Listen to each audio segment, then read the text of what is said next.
Hello mga kamag-anak, magandang hapon sa inyo. Ngayon nga ay pumunta tayo dito sa Tumana kung saan nakatanim itong maisan ni Tiang Eric.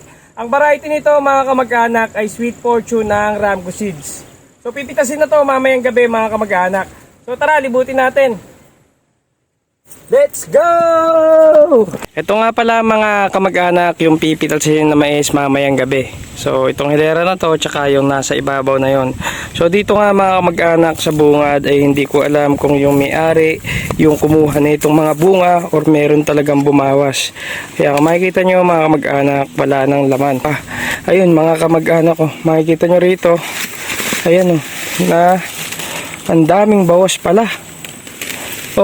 Dito nga mga kamag-anak ay napagpasyahan ko na libutin muna itong maisa ni Kuya Eric at mapuntahan ko na rin yung isang block sa may kabilang dulo. Kung mapapansin nyo nga dito mga kamag-anak ay basang-basa pa yung lupa. Isa yung paraan mga kamag-anak kapag malapit ng anihin yung mais mo at balak mong magtanim agad patubigan mo muna bago harbisin. So ayan mga kamag-anak, kitang-kita nyo naman yung bunga ng mais halos pare-parehas, halos puro primera. Yung ganitong klase nga ng mais mga kamag-anak na malalaki at makikinis ay napakadali lang trabahuhin. Mag-aalas 5 nga ng madaling araw mga kamag-anak nung mapasyal ako rito. Pagdating ko nga dito mga kamag-anak ay tapos na pala silang mamitas at nahilan na rin ng mga kariton yung mga mais at higit sa lahat natinor na nila. Kumbaga mga kamag-anak, kinaantay na lang nila yung sasakyan ng mais. Yung sasakyan ng mais mga kamag-anak halos sabay lang kaming dumating dito sa may ponduhan. At kapag nga dumating yung sasakyan na yan mga kamag-anak, dumating na si Kuya Done, automatic na yan. Magsisipagkape na yung ating mga kasamahan dito, yung mga mamimitas dahil nga meron yan dalang mainit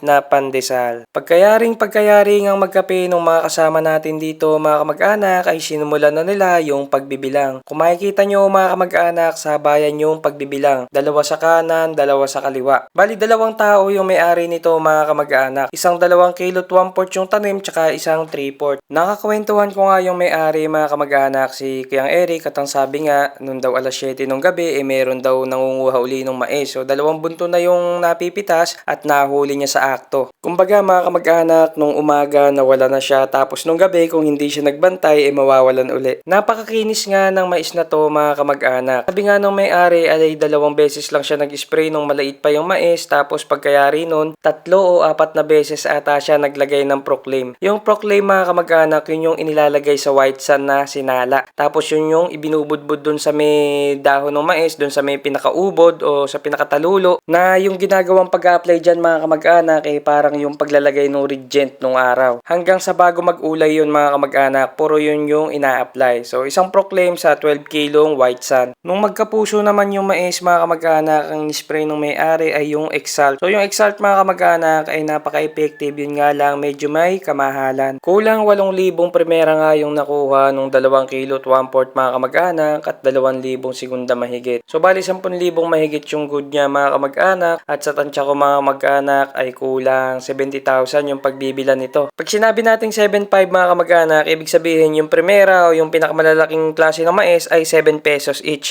Tapos yung segunda o yung pangalawang klase ay 5 pesos each. Imagine mga kamag-anak kung natapat to na ang presyo ay 8.6 or kaya 9.7, ibig sabihin yung 1 kilong buto ng mais papatak ng halos 40,000 ng isa Kaya sa pag-aalaga ng mais mga kamag-anak, isa sa pinakamahalaga yung mapaganda talaga natin yung bunga niya Wag na wag nating titipirin sa puhunan mga kamag-anak para maganda yung ating anihin. At kung bago ko pa nga lang mga kamag-anak napasyal sa page na to at bago ka lang nakapanood sa aking mga vlog at nagustuhan mo yung ganitong klase ng mga video huwag niyo po kalimutang mag-follow para updated po kayo sa mga susunod pa nating mga i-upload. Maraming salamat po mga kamag-anak. Paalam!